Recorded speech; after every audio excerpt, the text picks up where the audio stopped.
Show, show. Então, Marcelo, vamos começar a falar um pouquinho sobre essa questão de como que a gente identifica isso. Como eu consigo perceber. Eu tenho até uma ideia sobre como isso é, porque a gente, na hora da criação de uma fragrância, o perfumista tem lá as características de cada família olfativa que fala sobre o que ele quer passar. Né? Se ele quer passar vigor, alergia, alegria, Deus me livre. Alegria, se ele quer passar sedução, quer passar conforto. Existem famílias olfativas que são bem características. Mas como a gente pode identificar, de repente, para presentear alguém, como a gente identificar a personalidade da pessoa, fazer esse comparativo entre estilo de fragrâncias e jeito de ser? Conta pra gente. Perfeito, Felipe. É como você disse, né? Se observando. Quando você se observa, você consegue observar melhor o outro. Quando você se percebe, você consegue observar melhor o outro. Antes, só complementando algo que você disse, né? Na sociedade claro. em que a gente vive, a gente quer se destacar, a gente compete, e é justamente isso. Numa sociedade bélica, ou seja, né, que há competição, e essa competição é estimulada, as pessoas preferem o quê? As bombas, né? Não é por acaso. Porque muitas vezes, principalmente aqui no Brasil, né? A gente acredita que o perfume caro tem que ser forte, tem que durar, todo mundo tem que sentir a distância.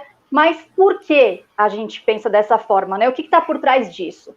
E eu avalio dessa forma, que é essa necessidade que as pessoas colocam na gente, que você tem que se destacar, você tem que, né, crescer, não tá bom ser você mesma, ou você mesmo, você tem que ir além, a sua melhor versão. Isso vai gerando uma angústia, uma ansiedade, né? Então, quando a gente sabe de tudo isso, você respira e se controla, do tipo, não, eu posso ser eu mesmo ou eu mesma, que tá bom, né? Eu não preciso ser além do que, enfim, colocando, né, as expectativas da sociedade em cima da gente, então a gente acha que tem que cumprir aquilo, então, não. Você pode muito bem ser você mesmo, você mesma. Você pode ser o que você quiser. Não, você pode, mas precisa. Você não pode ser você mesmo, tá bom? Então, sobre as famílias olfativas, né, como você citou. Tem gente que gosta muito de perfume doce, aqueles gourmand, melado, né, que só falta atrair açúcar. E por que isso, né? Muitas vezes as pessoas que buscam esse tipo de fragrância sentem uma certa, como eu posso dizer, um pouco de carência, mas assim, em algum nível, o que eu quero dizer não tem problema, porque em algum nível todo mundo é carente, em algum nível todas as pessoas têm sombras, né? Porque assim, só Jesus veio iluminado, o resto tá aqui para aprender. Então, ok, com certeza. Não tem problema. Não tem problema, é só você se perceber e se questionar para, como eu disse, você conseguir fazer escolhas melhores em todas as áreas da sua vida. Então, geralmente pessoas que gostam muito de perfume doce têm algum lugarzinho ali escondido carência, né, dentro de si. Então, esses perfumes doces dão, assim, aconchego, não tem aquela coisa de comidas que dão conforto, né, que são geralmente chocolate, ou então, sei lá, hambúrguer. Com a perfumaria, claro. A mesma coisa.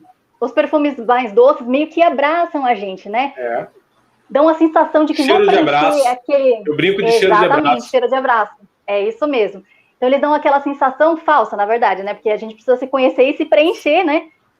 Nada que tá fora vai preencher, mas enfim, é algo que todas as pessoas passam por isso.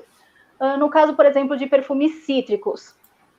Quem gosta muito de perfume cítrico e só usa perfume cítrico, tem pavor de perfumes doces, né? Geralmente as pessoas que gostam muito de perfumes cítricos é porque elas são rígidas, né? E não existe coisa boa ou coisa ruim. Nota boa ou nota ruim, por exemplo, né? Tudo é um equilíbrio. E na aromaterapia é a mesma coisa. Então, assim, nota de tangerina, tem o óleo essencial, na verdade, né? De tangerina. Só que se você der o óleo essencial de tangerina, por exemplo, para uma pessoa que está muito ansiosa, você vai deixar ela ainda mais ansiosa. Se você der para uma pessoa que está mais depressiva, vai ajudá-la. Né? Exatamente, é estimulante. Então, tudo é a dose e se conhecer para você saber que tipo de escolha fazer. Bom, voltando à história que eu me perdi, dos perfumes cítricos. Geralmente, as pessoas que gostam muito de perfumes cítricos são muito rígidas, né? E aí elas têm pavor de perfume doce, porque é como se o outro permitisse viver com essa doçura, né? E ela pensa, não, eu não posso, como é que ele pode? Ainda que seja algo inconsciente, na maioria das vezes é. O que a gente pode falar mais? Sobre os perfumes amadeirados. Geralmente a gente associa aos homens, né? Por quê? Porque Marcelo, madeira é aquela coisa rígida. Pode falar. Marcelo, desculpa te interromper. Ó, já estou vendo que algumas pessoas já estão comentando, né, Helena, sobre os perfumes cítricos. Me digam se vocês sentem isso também, né? Se vocês sentem pessoas mais rígidas, tá? Isso aqui é um debate, gente. Fiquem à vontade, comentem que se vocês concordam, discordam, fica à vontade. Ó, já tem alguém aqui que falou que você está descrevendo, ó. O Guilherme já mencionou que você está descrevendo ele. Entendeu? Continue, desculpa. Perfumes amadeirados. Imagina! Isso, depois eu quero que o Guilherme diga quais são os perfumes favoritos dele. Então eu quero saber o que eu estou descrevendo.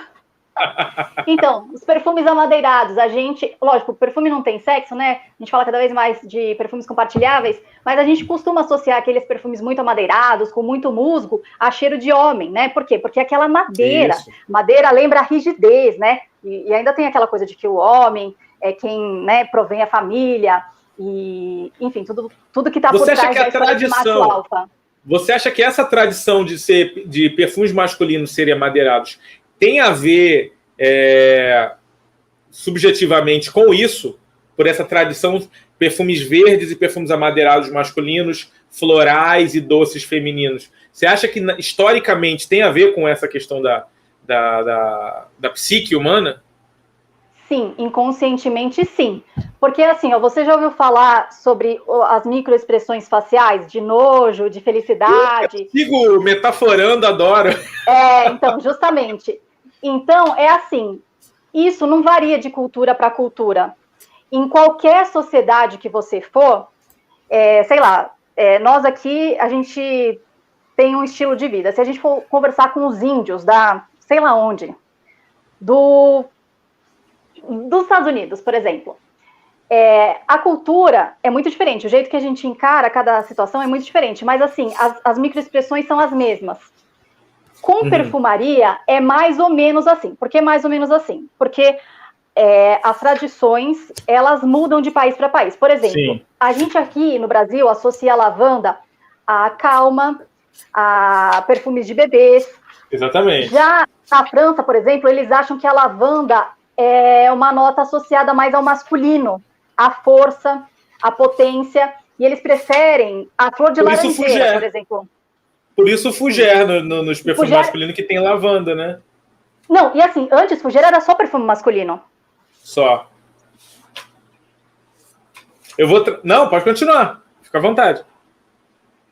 Então, é isso. Então, assim, tem algumas que são, digamos assim, questões básicas, né? Então, toda a sociedade tem a sua, mas tem algumas particularidades. Então, como, por exemplo, a lavanda, né? Que, no caso, na França, porque, assim, os franceses, em relação a gosto, eles são mais contidos do que os brasileiros e os americanos. Então, por exemplo, La Vie est Belle faz mais sucesso nos Estados Unidos e aqui do que na França, por exemplo, sendo que a Lancôme é uma empresa francesa.